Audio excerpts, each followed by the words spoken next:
Welcome to the Maritime and Coast Guard Agency Video News Podcast, bringing you the latest stories from around the UK's coasts. This month, dangerous goods. How the MCA looks after shipping safety.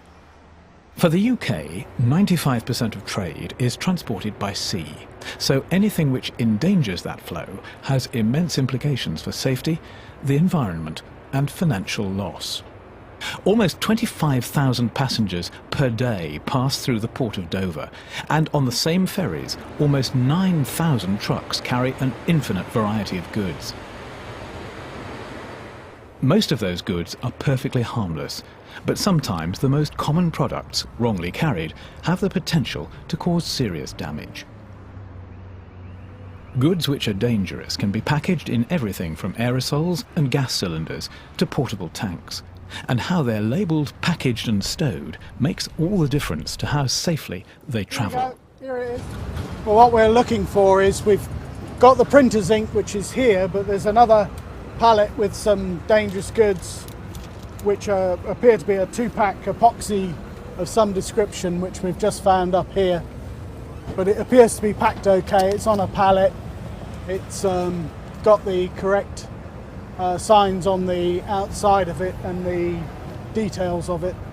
So all we need to do is just make sure that he gets the marine pollutant sign put on the DG note, which it isn't at the moment. Tank container is tested on a regular basis, and the test dates are put on this plate at the back, which gives all the details about the tank. And on this particular tank, it was last tested in February of this year, so it's within date. So therefore we know that the tank is suitable for the carriage of the cargo. The cargo is always going to be the same on this particular tank, as it's a permanent tank assigned to it.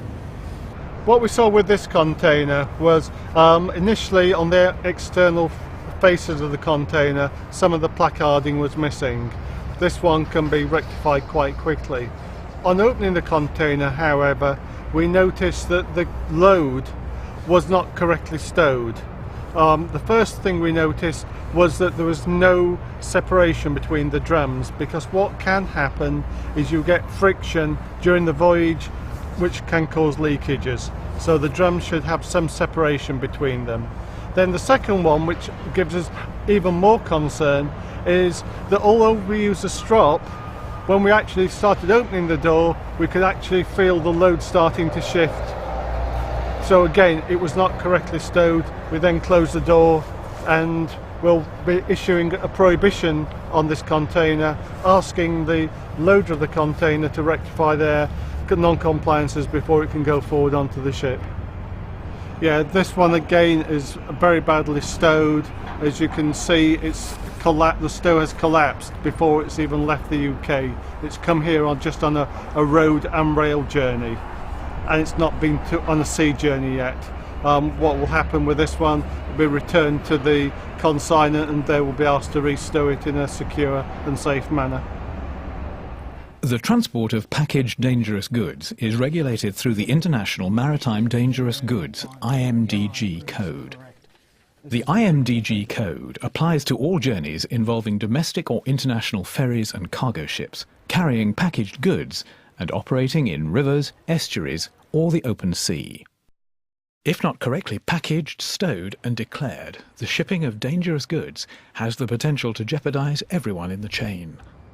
Crew, dock workers, hauliers, public and passengers, fishermen, emergency responders, and of course the environment in which the goods are transported.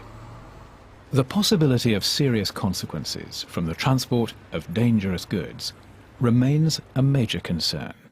In the case of this 4,300 TEU vessel, an explosion in the hold and the subsequent fire in the deck cargo burned for more than 14 days.